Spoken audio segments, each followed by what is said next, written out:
On a crisp October morning in 1992, Richard Vance stood at the edge of his massive construction site and realized his $500,000 earthmover was completely useless. A No, it's not single moving at giant all. silver maple Hey, stump we've tried stood right everything. in the Now middle what? of his planned entrance road when a quiet it steady, 68-year-old neighboring farmer named Elias Looks like the Thorne 6-up still arrived got on it. a rusted 1928 crawler to offer his assistance. The arrogant developer Look at this. laughed out You loud. think you can He told the stop old man us? to take his museum piece home. But a few hours later, They're that right, arrogant boss. laughter turned into absolute silence. By Look at combining him. raw mechanical He'll torque never with move brilliant that. physical leverage, wait.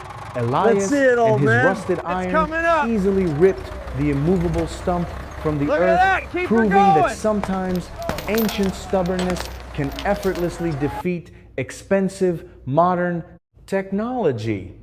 Let me tell you about Richard Vance, because you need to understand his immense pride before you can truly appreciate his humiliating defeat. Richard was 38 years old and had spent the last decade tearing up eastern Ohio to build luxury country clubs. He was a man who believed that throwing enough money at a problem would always solve it. He drove a pristine black luxury vehicle to his muddy job sites and always wore perfectly polished custom leather boots.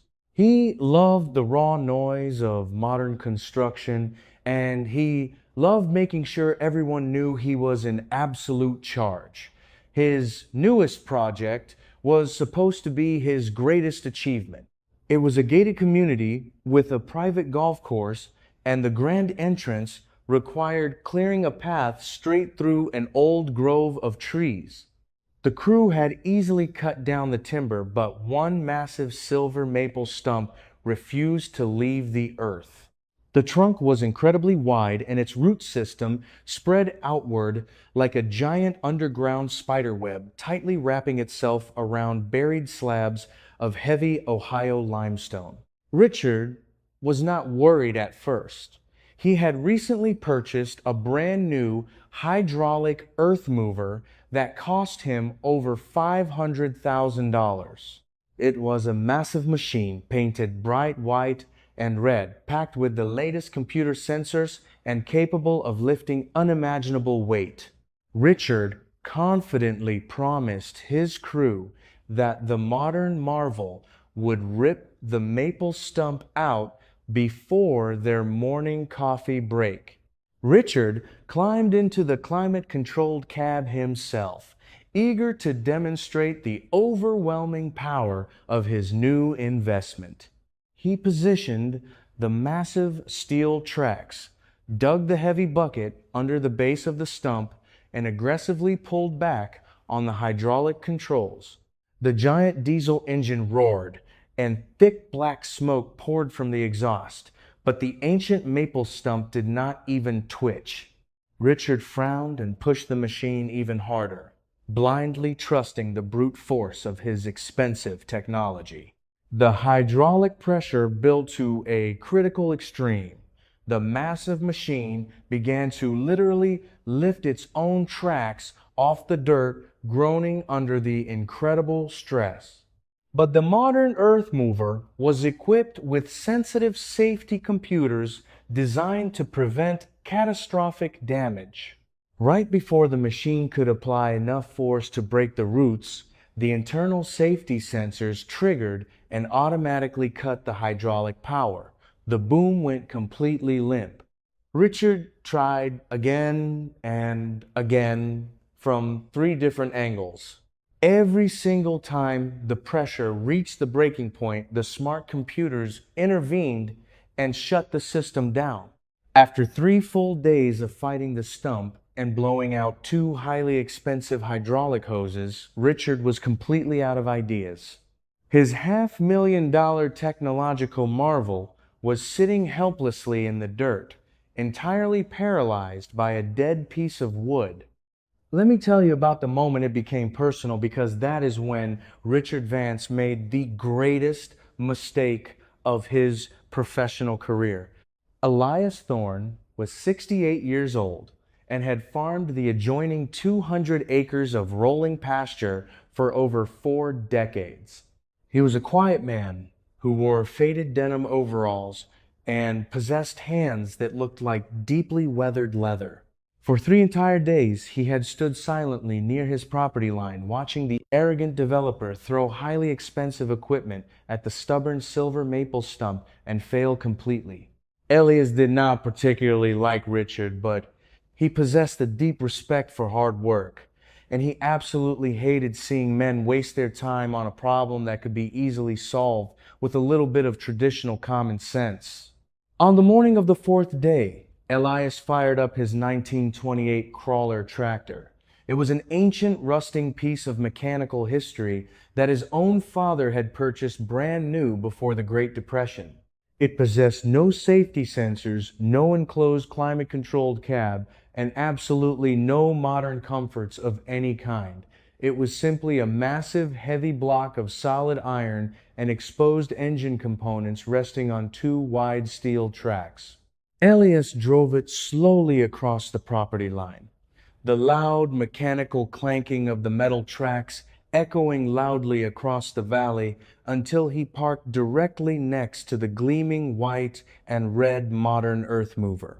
When Elias climbed down from his exposed metal seat and walked over to offer his assistance, the entire construction crew completely stopped working to stare. Richard Vance stepped forward, wiping fresh mud from his expensive custom leather boots, and looked at the old farmer with an expression of pure, unfiltered amusement.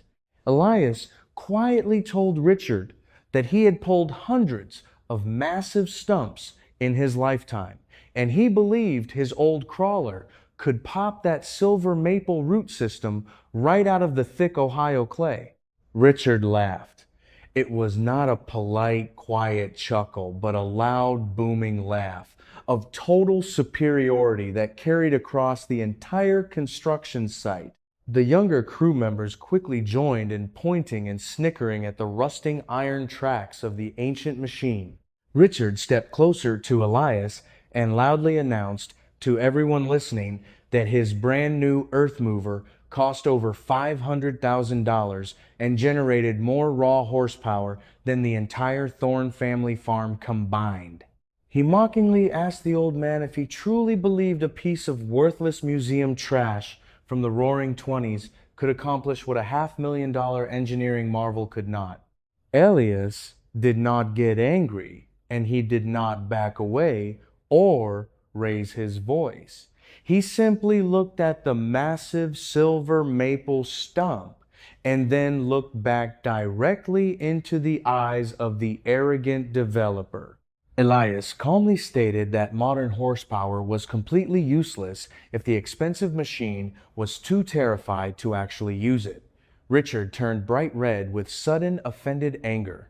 He pointed his finger directly at the old farmer and loudly proclaimed that if that rusted pile of scrap metal could actually pull the massive stump out of the earth, he would personally eat his own hard hat. Richard aggressively told Elias to go ahead and embarrass himself so the crew could finally get back to doing real work. Now, let me tell you what happened next, because understanding the physical difference between these two machines is the only way to make sense of the miracle that followed. Elias Thorne did not say another word to the arrogant developer. He simply turned his back on the laughing construction crew and walked slowly toward the massive silver maple stump. He carried a heavy forged steel logging chain over his shoulder. It was a chain that his own father had purchased brand new back in the Roaring Twenties.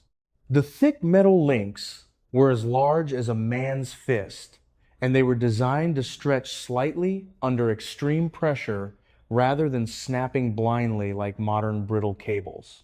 Elias waded through the thick Ohio mud and carefully wrapped the heavy chain around the absolute lowest point of the exposed silver maple roots. He wanted to use the stump's own center of gravity against it, creating maximum physical leverage. Richard Vance stood with his arms firmly crossed, a condescending smirk plastered across his face. He watched the old farmer hook the other end of the heavy steel chain to the iron drawbar of the rusting 1928 crawler. Richard leaned over to his foreman and loudly joked that the ancient tractor would probably rip its own transmission in half before the giant Stump even noticed it was being pulled. But Richard completely misunderstood how mechanical power actually works. He blindly believed that his $500,000 earthmover was superior simply because it generated massive amounts of horsepower. But horsepower only measures how fast a machine can perform work. It is specifically designed for speed and rapid lifting. Elias Thorne's rusting antique did not produce much horsepower at all. What it generated was pure, raw, mechanical torque. Torque is the physical measurement of how much actual pulling force a machine can deliver directly to the ground. The modern earthmover had wide, smooth tracks that easily spun and slipped in the wet mud. The 1928 crawler possessed heavy steel tracks studded with aggressive iron cleats that bit deeply into the solid earth beneath the soft surface mud. It did not slip. It gripped the ground like a mountain lion clinging to a tree. But the single most important difference was the internal technology itself. Richard's expensive machine was highly intelligent. It was packed with sensitive computers that constantly monitored hydraulic pressure. When the dead load became too heavy, the computer automatically shut down the power to prevent the machine from damaging itself. Elias Thorne's ancient crawler was beautifully, completely stupid. It possessed absolutely no computers, no safety sensors, and no automatic overrides. It was nothing but pure, heavy iron, massive gears, and controlled combustion. If Elias pushed the throttle forward, the machine would endlessly pull. It would pull until the giant stump tore out of the earth, or until the iron chassis physically broke in half. It simply did not know how to quit, and it did not know how to surrender. Let me tell you about the exact moment the silver maple stump finally surrendered, because that is the moment Richard Vance lost his arrogance forever. Elias Thorne climbed back onto the exposed metal seat of his 1928 crawler and adjusted his grip on the heavy steel controls. The construction crew fell completely silent watching the old farmer and his rusting antique. Richard stood at the front of the crowd with his arms firmly crossed, still wearing a highly condescending smile. He was fully prepared to watch the ancient machine break itself into pieces and humiliate the old man. Elias slowly engaged the heavy mechanical clutch.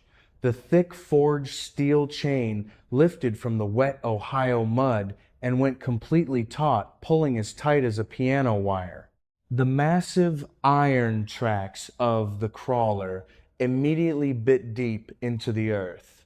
The four-cylinder engine barked a deep, rhythmic sound that echoed across the entire valley. The machine did not spin its tracks, and it did not hesitate. It simply gripped the solid ground and applied a massive wave of unrelenting torque directly to the ancient roots. For 10 agonizing seconds, absolutely nothing happened. The heavy steel chain hummed under the immense physical pressure. The rusted iron frame of the 1928 crawler groaned under the extreme strain, but it did not stop pulling. Because it possessed no sensitive safety computer to tell it the heavy load was too dangerous, it just kept demanding more from the earth. The engine grew louder, its deep barking rhythm turning into a continuous roar of raw mechanical effort. Then, A loud, sharp sound like a sudden shotgun blast echoed across the entire construction site. A massive root, buried 3 feet deep into the solid bedrock, had violently snapped. Another loud crack immediately followed. The condescending smile completely vanished from Richard Vance's face. His mouth fell slightly open as the ground around the massive silver maple stump began to visibly bulge and heave. Elias calmly pushed the heavy steel throttle forward, giving the ancient machine everything it had to give. The iron tracks threw massive clods of dark mud high into the air, refusing to surrender a single inch of ground. With a final deafening crack that sounded like thunder underground, the enormous stump was ripped entirely out of the earth, trailing massive shattered roots and heavy chunks of limestone. The giant piece of dead wood rolled onto its side, leaving a massive crater where it had stubbornly sat for weeks. The silence that followed was heavy and absolute. Then the entire construction crew erupted into wild cheering. They were clapping and shouting in pure disbelief, watching a piece of iron from the roaring 20s easily accomplish what $500,000 of modern engineering could not do. Richard Vance did not cheer. His face was completely pale, and his hands hung uselessly at his sides. He watched Elias calmly disengage the clutch and climb down from the iron seat. Richard walked slowly across the muddy ground, completely ignoring the thick, wet dirt that was actively ruining his expensive custom leather boots. He stopped right in front of the old farmer, looking like a man who had just seen a ghost. Richard looked down at the massive muddy crater, then at the rusting 1928 crawler, and finally directly into the eyes of Elias Thorne. Richard spoke quietly, his voice entirely stripped of all its previous pride and arrogance. He told Elias that he was deeply sorry for laughing and for treating him like a complete fool. He openly admitted right there in front of his entire listening crew that his $500,000 piece of modern technology was completely useless without the traditional understanding of how to actually apply raw power. Elias simply nodded, shook the developer's trembling hand, and told him that sometimes the smartest thing a man can do is stop relying on an expensive computer to solve a problem that only requires an honest day's work and a whole lot of stubborn iron. Let me ask you something. Why do highly expensive modern machines sometimes fail at the simplest tasks? Modern technology is completely obsessed with safety sensors. When a job becomes too difficult, those smart machines are programmed to automatically shut down and give up. They are incredibly smart, but they know how to quit. But an ancient piece of iron like Elias Thorne's crawler is beautifully stupid. It possesses absolutely no sensors to tell it when to surrender. It just keeps pulling until the job is finished or until the machine breaks. Sometimes in life, you do not need the smartest tool, you just need the most stubborn one. Before we finish, I want to share a small secret. While the stubborn spirit of this tale beats in the heart of every rural American town, the specific names and events are a carefully crafted legend. It is a fictional tribute dedicated to the countless quiet farmers who refuse to surrender their independence to expensive modern technology. If you believe in the absolute value of old iron, please hit that like button and subscribe to The Farm Legacy. Tell me in the comments right now if you have ever chosen an old reliable tool over something brand new. Until next time, always remember that true power is about never giving up.